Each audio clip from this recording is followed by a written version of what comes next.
Today, we're going to talk about personal experience and what to learn about resilience after the 2013 Bohol earthquakes. Stay tuned and as we share our story and strength and hope. Atong time mga earthquake is 2013. So, atong time mga pagkahitaba sa earthquake dito ko sa bahay sa akong igagan na mahong nga. Nakatingan na lang mi kay nanabitaw ga uyog-uyog. Abiyahe na mo og gijukan nami sa ako ang igagaw. So, giibadlong na ko akong igagaw nga ayo iuyog-uyog ang lamisa. So, tingan akong igagaw nga wa iuyog-uyog niya. So, mao to nga pagtanaw na mo si Yuta ga uyog-uyog na pod to. So, nakakuha namin nga linog din eh. So, dito mi sa lugar nga kami tong walay kahoy. So, dito mi nang hupo sa walay kahoy bitaw. So, mga to nga ang si mama atong time is wala. Tapos akong papa niya mato niabot ako ang mama gikan gakobra sa purpose niya mo bitaw to nga minganag mga tao nga ang dam sa pilar is nilike.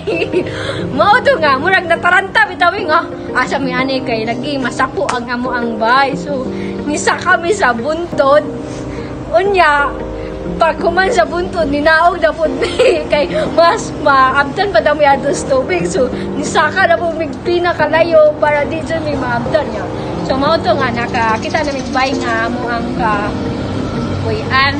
Katong amo ang kapuyan ila may kadis adto pero ang amo ang kadlok na gihapon pero wala ra gibaliwaran niya. Then pagkahuman mura nag-okay na ang linog murag aftershock na. So ninaog na po may kay ang dam daw sa pilar is okay. Sige ra daw. So ninanaog na po may sa amoa.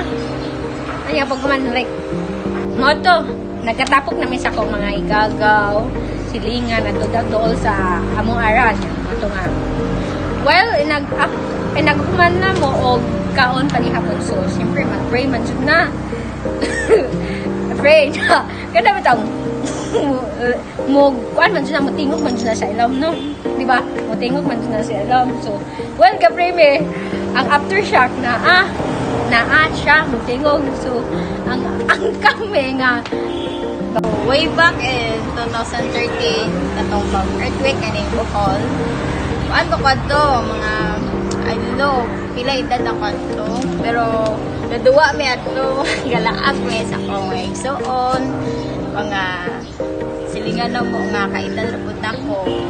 So ang kanin sa mga side nga karsada is giayo pa. So wala may nagdahom nga ang katude ay nga nahitabo nga sa earthquake na is abi na mo ka kuan ra o diayo lang amo ang karsada. Wala may ato wala ra may ato nga nahitabo to kanang gaduwa na mi lingaw kayo mi ato nga time katong nanay ningon nga linog di ay moto naratol mi nanagan mi ato sa mua ang mga isig kabay nya ning kusog man siya ingon og dili siya ingon og normal bitaw nga linog lang nga hinay kusog man siya pagka kanang pagka lihok. So nang hupo mi sa mga kauban ako mga bata pa to pag umanan to ni hunong siya mo to ningon sila nga ang naado aning kuan sa may dagat nga nisaka daw ang tubig. So ang mga tao po niya naaning doon sa mua is nanaka kanang ingon sila nga ang tubig daw mo padung na aning yuta. So wala pa nagdaw pa ang mga naa sa ubos nga part sa aning Tagbilaran is ni padung sa mua nga kuan kay mao taas-taas nga lugar. Pag mga gabi na to, ingon sila nga dili sa patulugan ang sasod sa bahay kay basin daw nay aftershock. So wala mi nangatog nang alatag ra mi ato sa mo ang kuan sa banig dool sa mong kanang balay ra pud kay dako man siya nga natad mo ang sabay. So nara mi ato natog. Pag bumanan to pagkabuntag aftershock na sad wala ra. So na-feel na mo atong time nga earthquake is kabuol ba. Siyempre ang among pamilya is or among son lagyo niya siyempre makakaibaw atong tay mga okay ra sila kay murag atong tay is way signal niya niya Ako ba? Siyempre, kinikalit siya o. You know, uyog-uyog. Watak kaibaw. Kaunsa di ay to. kay lagi mga bata pa niya mo to nga about sa pamilya is siyempre naman sa mga igsoon nga na narbaho sa laing lugar. Ang kabalaka o. Naunsa na sila. Okay. Kuan. Kita mi sa radyo, siyempre wala to yung internet or na to yung kuan, ano to yung internet eh? Ano to yung internet? Wala like kurente. So, nakabalita mi sa radyo or sa Facebook. Kay napaman to yung time nga kuan eh. Napami time na to. Hindi pa mi lubat. So, nakabalita mi or nakatanaw na daghag na injured, daghag na watan nga bay. Tas, ano ba to yung namatay? Oo, no? Daghag na dahil namatay. Asa sila. O asa ang kuan Daghag sa missing. niya. Iba nga simbahan, daghan. Daghag na nga damage sa Bohol. Anya, daghag buildings. Sakto na buildings ba ito nga? Daghag buildings or daghag nangawa sa Bohol. So, mo na to guys. Kanang wala man ko diri sa pag-inog sa Bohol ato 2013 na ko sa Mindanao. Nya, ang akong ikahatag lang nga tips nila ay kanang stay positive lang nya kuan kanang dili maraton dapat kuan lang gyud kanang stay strong lang gyud nya ug unsa man jud tong nahitabo to sa Bohol kanang laban lang gud laban lang so sadag lang ta sa Ginoo kasaban gyud sadag ta sa Ginoo nga i-pray na to tong kuan nya mo na to madawa pa dito to dito sa tong mga buwan na October pero I don't know kung 15 or 16 ba to Basta 2013.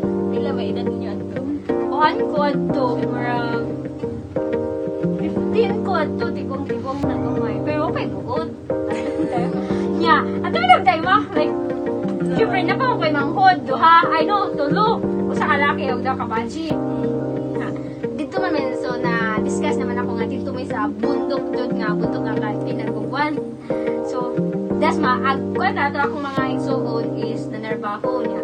So ako rang kuan na mi ka igsoon dito sa Danau is 4 na tulog ako manghod na ko niya. So ako akong kinamanghuran kamay pa jud siya pero makalakaw.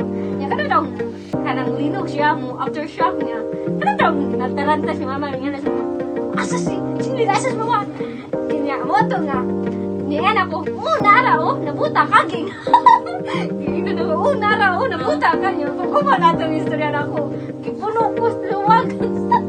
Jayon. Mo ito nga. Ikaw day.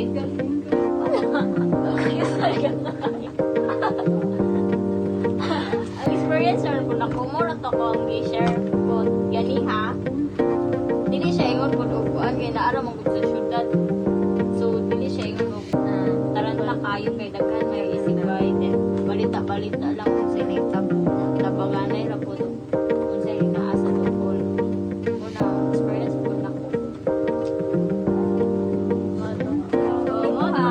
Yo, man ko diri sa Bohol. Wala. So, ay kaya. Mura na Ano guys, so, isa sa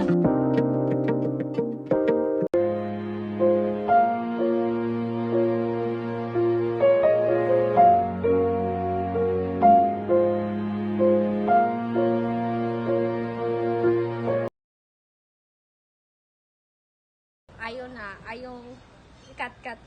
No, sakto na lang to. Sakto na to, no? Kuan sa puro man to. Sige. Katra ni Oy. Ha? Ngun lang gud mo. Wow. Tama ba daw? Ikaw. Sa mga